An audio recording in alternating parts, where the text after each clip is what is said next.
Salam sehat dan bahagia untuk teman-teman calon guru penggerak angkatan 11. Masih bersama saya, Ibu Agar Wijayati dari SMK Negeri 5, Surabaya. Teman-teman yang berbahagia, tidak terasa saat ini kita sudah ada di koneksi antar materi modul 1.4 tentang budaya positif.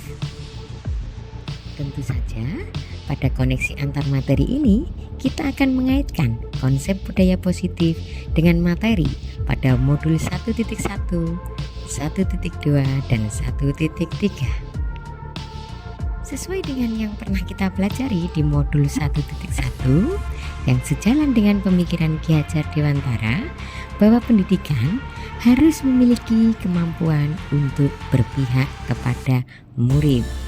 Tentu saja kita sebagai seorang pendidik juga harus mampu mewujudkan itu dengan budaya positif di sekolah.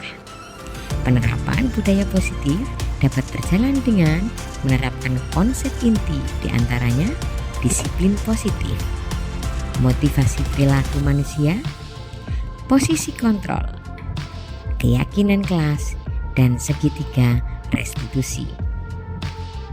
Mari kita kupas konsep inti disiplin positif.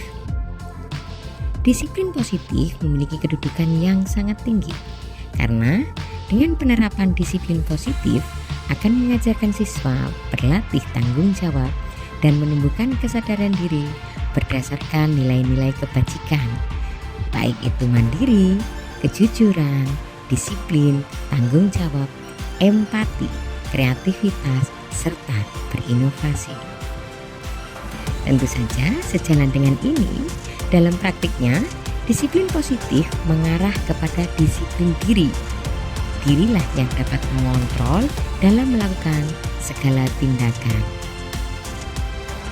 Tentu saja menjadi murid tentu harus paham dan menyadari berdasarkan motivasi internal, bukan paksaan, ujian, atau hukuman yang diberikan. Konsep inti disiplin positif sangat berkaitan erat dengan motivasi perilaku manusia. Motivasi sendiri ada yang secara internal, ada motivasi yang keluar secara eksternal. Motivasi internal berasal dari kesadaran dirinya sendiri karena ada perasaan ingin menghindari ketidaknyamanan atau hukuman, hingga perilaku positif dilakukan untuk menghindari ketidaknyamanan atau hukuman itu. Namun jika motivasi secara eksternal artinya ingin mendapatkan sesuatu atau pengakuan orang lain. Contoh ingin mendapatkan imbalan atau penghargaan dari orang lain. Bisa jadi ingin menjadi orang yang mereka inginkan dan menghargai diri sendiri dengan nilai-nilai yang mereka percaya. Sesungguhnya baik disiplin positif maupun motivasi perilaku positif bermuara pada keinginan untuk memenuhi kebutuhan dasar manusia. Apapun tindakan manusia, tidak ada yang tidak memiliki tujuan. Semua yang dilakukan merupakan usaha terbaik untuk mendapatkan apa yang diinginkan. Apa saja yang diinginkan oleh manusia pada dasarnya ada 5. Jadi ada 5 kebutuhan dasar manusia.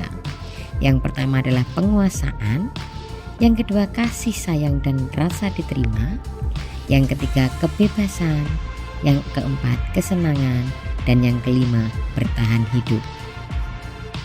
Kebutuhan kasih sayang dan rasa diterima sama seperti kebutuhan penguasaan. Hal ini berhubungan dengan kebutuhan psikologis. Kasih sayang dan rasa diterima ini meliputi kebutuhan akan hubungan koneksi dengan orang lain, kebutuhan untuk memberi dan menerima kasih sayang, dan kebutuhan untuk merasa menjadi bagian dari suatu kelompok. Dan kebutuhan tentang kebebasan.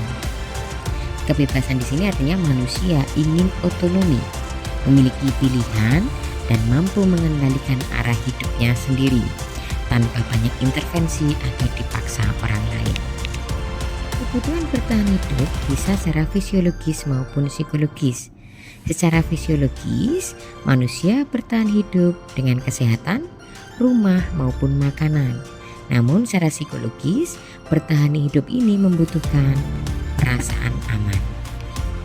Setelah mengetahui kebutuhan dasar yang diinginkan oleh murid, maka kita akan belajar bagaimana menempati posisi kontrol sebagai seorang pendidik.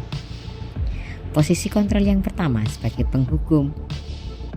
Posisi kontrol yang kedua sebagai pembuat merasa bersalah. Atau bisa jadi kita sebagai pendidik memiliki posisi kontrol sebagai seorang teman, pemantau, atau manajer. 5 posisi kontrol yang dimiliki oleh guru memiliki perannya masing-masing. Jika guru mengambil posisi kontrol sebagai penghukum, maka akan menggunakan hukuman fisik atau verbal untuk mengendalikan perilaku murid. Jika mengambil posisi kontrol sebagai pembuat merasa bersalah, maka guru akan menggunakan kata-kata yang lembut sehingga membuat murid merasa bersalah dan rendah diri. Contoh, ibu sangat kecewa dengan kamu, nak. Harus berapa kali ibu mengingatkan kamu? Dengan kalimat ini, murid akan merasa tidak berharga dan merasa mengecewakan orang-orang yang disayangi. Jika guru mengambil posisi kontrol sebagai teman, maka guru akan memilih kalimat-kalimat yang persuasif atau humor dengan tujuan menjaga hubungan baik untuk mempengaruhi perilaku mereka. Guru juga bisa menduduki posisi kontrol sebagai seorang pemantau. Maka seorang pemantau akan mencatat informasi tentang perilaku siswa untuk menentukan tindakan yang perlu diambil demi masa depan murid ini. Idealnya, seorang guru mengambil posisi kontrol sebagai seorang manajer, karena manajer akan memposisikan diri sebagai orang yang bersikap kolaboratif dengan siswa untuk menemukan solusi atau masalah perilaku. Sebagai manajer, guru akan membimbing siswa untuk mengatur diri dan bertanggung jawab atas tindakannya sendiri. Pendekatan ini sangat mendorong siswa untuk menjadi mandiri dan bertanggung jawab. Setelah kita mengupas disiplin positif, motivasi perilaku manusia, 5 kebutuhan dasar, serta posisi kontrol yang bisa diambil oleh seorang guru, maka kita juga akan belajar membuat keyakinan kelas. Keyakinan kelas ini dibuat atas kesepakatan guru dan murid atau dengan melibatkan warga sekolah yang lain. Guru berperan dalam mewujudkan terbentuknya keyakinan kelas dengan adanya kontrak belajar atau kesepakatan antara guru dengan murid. Keyakinan kelas ini sendiri berupa pernyataan universal yang mudah diingat, dipahami, dan tentu saja diterapkan dalam lingkungan kelas atau sekolah. Keyakinan kelas dapat diterapkan untuk membangun budaya positif di lingkungan sekolah. Dengan keyakinan kelas ini diharapkan mampu mewujudkan tujuan dari pendidikan, yaitu lebih berorientasi kepada profil pelajar Pancasila. Pada modul 1.4, kita juga belajar menyelesaikan masalah dengan menggunakan metode segitiga restitusi. Apa itu segitiga restitusi? Segitiga restitusi adalah proses menciptakan kondisi bagi murid untuk memperbaiki kesalahannya sehingga karakter mereka menjadi lebih kuat ketika kembali pada kelompoknya. Restitusi ini sendiri memberikan kesempatan kepada murid untuk memiliki disiplin positif serta memulihkan diri dari kesalahan sehingga memiliki tujuan hidup yang jelas. Ada 3 tahapan untuk menyelesaikan masalah dengan segitiga restitusi. Yang pertama, menstabilkan identitas. Yang kedua, menanyakan keyakinan. Dan yang ketiga, memvalidasi tindakan yang salah. Pada tahap pertama, yaitu menstabilkan identitas, maka kita sebagai guru harus mampu memahami bahwasannya murid berbuat salah karena memang ada kebutuhan dasar mereka yang belum terpenuhi. Untuk itu, murid harus diberikan ketenangan serta mencarikan solusi permasalahan yang mereka perbuat dengan menggunakan kalimat yang positif dan menenangkan emosi mereka. Contoh, tidak ada manusia yang sempurna, nak. Saya juga pernah melakukan kesalahan seperti itu. Dengan kalimat itu, murid akan lebih tenang serta akan mencari solusi untuk menyelesaikan permasalahannya. Dari rangkaian pembahasan di modul 1.4, mari kita coba kaitkan filosofi Ki Hajar Dewantara di modul 1.1 dengan budaya positif di modul 1.4. Telah kita ketahui bersama bahwa sesuai dengan pemikiran Ki Hajar Dewantara, tujuan pendidikan adalah menuntun segala kekuatan kodrat yang ada pada murid agar mereka menjadi manusia yang dapat mencapai keselamatan dan kebahagiaan setinggi-tingginya.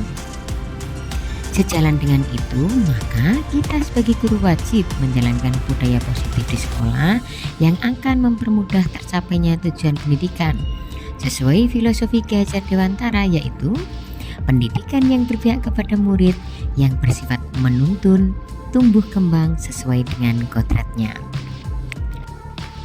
Budaya positif juga berkaitan erat dengan nilai dan peran guru penggerak, di mana kita juga pernah belajar tentang nilai guru penggerak, yaitu mandiri, reflektif, kolaboratif, inovatif, dan berpihak kepada murid.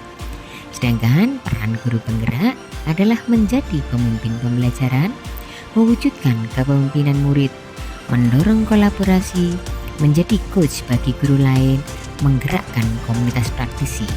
Semua itu dapat terwujud dengan mendorong kolaborasi antara semua warga sekolah dengan adanya keyakinan sekolah yang harus disepakati dan dijalankan bersama. Dengan kolaborasi bersama ini tentu bisa mewujudkan budaya positif. Budaya positif juga memiliki keterkaitan yang sangat erat dengan visi guru penggerak. Bagaimana tidak? Karena perubahan yang diinginkan sesuai dengan visi guru penggerak, yaitu terbentuknya budaya positif di sekolah, sehingga menghadirkan lingkungan yang nyaman, aman, dan berpihak kepada murid yang bisa terwujud dengan membuat sebuah prakarsa perubahan dalam rangka mengembangkan karakter murid melalui budaya literasi lewat Gebyar Stemba, Semarak Talenta Empas menulis buku antologi. Dari rangkaian keterkaitan antara modul 1.1 filosofi Ki Hajar Dewantara, 1.2 peran dan nilai guru penggerak, 1.3 visi guru penggerak, dan 1.4 budaya positif. Dari keempat modul ini tentu bermuara pada satu titik yang sama, yaitu berpihak kepada murid untuk memiliki masa depan yang lebih baik. Murid bisa belajar secara merdeka, berbahagia, dan memiliki karakter profil pelajar Pancasila. Dari rangkaian keterkaitan beberapa modul tadi, mari coba kita refleksikan untuk tahu sejauh mana pemahaman saya tentang konsep-konsep inti yang telah dipelajari di modul 1.4 ini, di mana konsep intinya ada disiplin positif, teori kontrol, teori motivasi, hukuman dan penghargaan, posisi kontrol guru, kebutuhan dasar manusia, keyakinan kelas, dan segitiga restitusi. Dari berbagai materi tadi, adakah hal-hal yang menarik dan di luar dugaan? Ternyata saya memiliki dua hal yang menarik yang saya pelajari. Konsep-konsep inti pada modul ini telah saya maknai dan pahami secara mendalam, dan saya terapkan di pembelajaran. Bahkan saya juga sudah berbagi kepada rekan sejawat di sekolah. Ada hal menarik pertama yang di luar dugaan saya adalah saat mempelajari posisi kontrol, ternyata saya baru tahu selama ini saya memiliki peran kontrol sebagai teman dan mampu mengontrol murid melalui pendekatan persuasif serta kasih sayang. Hal menarik kedua adalah saat mempelajari keyakinan kelas, di mana dulu saya berpikir bahwa tidak ada suatu keyakinan, yang ada adalah sebuah peraturan. Ternyata setelah belajar modul ini, saya paham dua hal tersebut merupakan sesuatu yang berbeda, di mana keyakinan kelas merupakan suatu kesepakatan yang tidak tertulis namun dipahami dan ditaati oleh seluruh anggota kelas tanpa perlu ada dorongan maupun paksaan dari orang lain.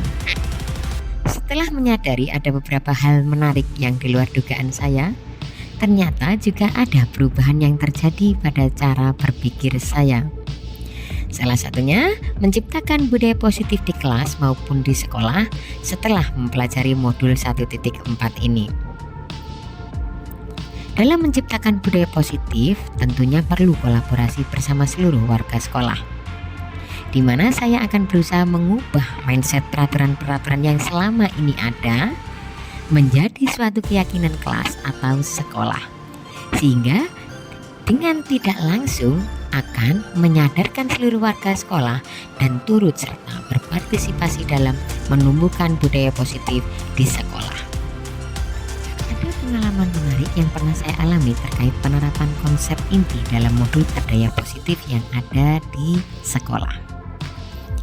Pengalaman yang saya alami saat itu adalah menemukan kasus di mana anak menggunakan ujaran yang tidak pantas dan terlanjur sudah dipublikasikan di media sosialnya.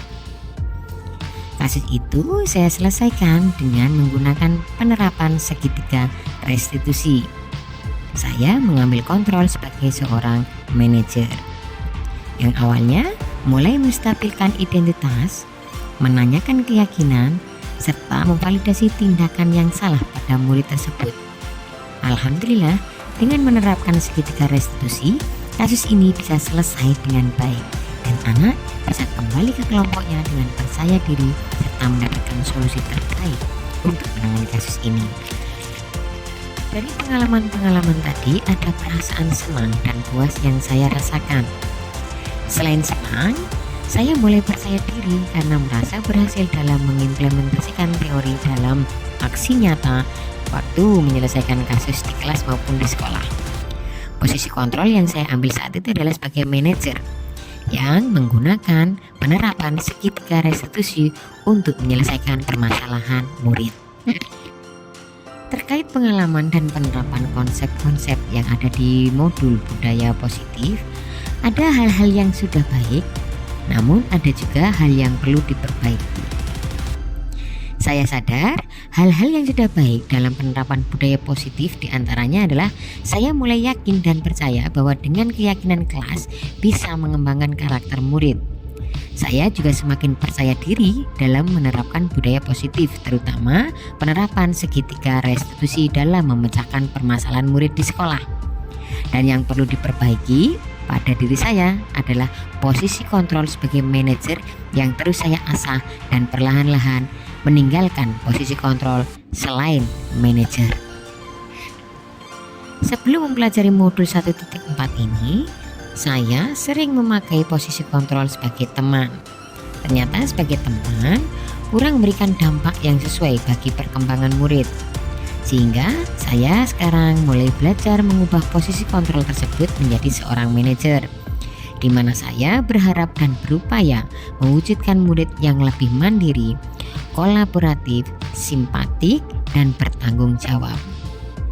Perasaan saya sangat senang karena ternyata dengan posisi kontrol sebagai manajer dan menggunakan penerapan restitusi dapat memecahkan masalah dengan lebih baik. Setelah mempelajari modul 1.4 ini, saya baru sadar bahwa selama ini sebenarnya saya pernah menerapkan restitusi dalam menyelesaikan permasalahan murid. Saat itu, saya sampai pada tahap memvalidasi tindakan, di mana dalam praktiknya saya menanyakan dan mengonfirmasi kepada murid yang bermasalah apakah tindakan yang dilakukan sudah benar dan pantas secara logika maupun aturan serta norma yang berlaku baik di sekolah, keluarga maupun masyarakat. Setelah mempelajari semua konsep di modul 1.4 ini, ada hal penting untuk dipelajari dalam proses menciptakan budaya positif baik di lingkungan kelas maupun sekolah. Hal penting itu adalah melakukan kolaborasi dan komunikasi positif di antara semua warga sekolah, baik itu kepala sekolah, waka, guru, pendik, dan tenaga kebersihan maupun wali murid untuk menerapkan budaya positif sehingga menjadi suatu pembiasaan baik dan tentu saja akan membentuk karakter murid yang lebih baik. Demikian tadi pemaparan koneksi antar materi pada modul 1.4 yaitu budaya positif. Semoga koneksi antar materi ini bermanfaat dan menginspirasi kita semua. Salam sehat, semangat dan bahagia.